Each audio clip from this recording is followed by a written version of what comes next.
Bupati Indramayu Luki Hakim diketahui berlibur ke Jepang selama libur Lebaran 2025 tanpa izin dari Gubernur Jawa Barat Deddy Mulyadi dan Kementerian Dalam Negeri. Deddy Mulyadi membuat komplikasi foto yang menunjukkan bukti bahwa Luki Hakim dan keluarganya liburan ke Jepang baru-baru ini. Tepatnya beberapa hari setelah Idul Fitri, dikutip Sri Pekul lewat medsos pribadinya, @Deddy_Mulyadi71 pada Senin 7 April 2025.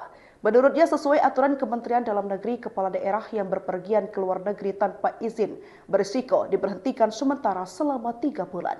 Selain itu, Deddy Mulyadi juga mengatakan bahwa sebelumnya ia sempat menghubungi lewat pesan singkat, tetapi tidak mendapat tanggapan apapun.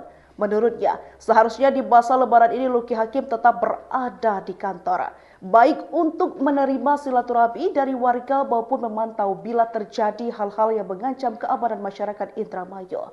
Deddy Mulyadi mengaku akan melaporkan sendiri tindakan Luki Hakim ke Kemendagri.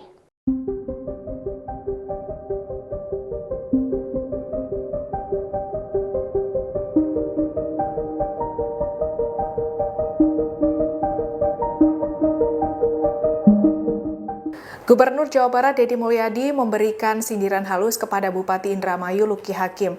Sindiran ini dilakukan Deddy lantaran Luki Hakim berlibur ke Jepang tanpa izin. Dikutip dari tribunnews.com, dengan tegas Deddy menyentil Luki Hakim dengan mengunggah foto dirinya yang sedang berlibur ke Jepang. Foto tersebut diunggah di akun TikTok pribadi Gubernur Jawa Barat Kang Deddy Mulyadi di @deddymulyadi_official.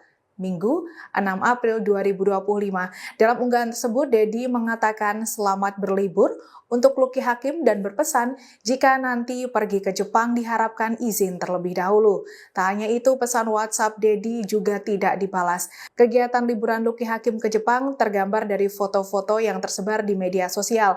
Atas hal ini, Deddy Mulyadi mengaku telah menghubungi Luki via telepon untuk meminta konfirmasi jika sejumlah foto yang tersebar di media sosial merupakan momen pelesiran.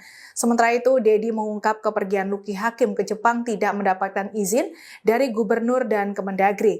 Deddy menyebut jika bupati atau wali kota akan bepergian ke luar negeri, maka pihak bersangkutan akan mengajukan surat permohonan ke Kemendagri dengan tembusan ke Gubernur. Namun untuk Luki Hakim tidak sama sekali melakukan hal tersebut. Perlu diketahui, perlakuan Luki Hakim disebut bertolak belakang dengan surat edaran Kementerian Dalam Negeri, di mana dalam surat edaran berbunyi mengenai larangan kepala daerah untuk bepergian ke luar negeri saat libur Lebaran.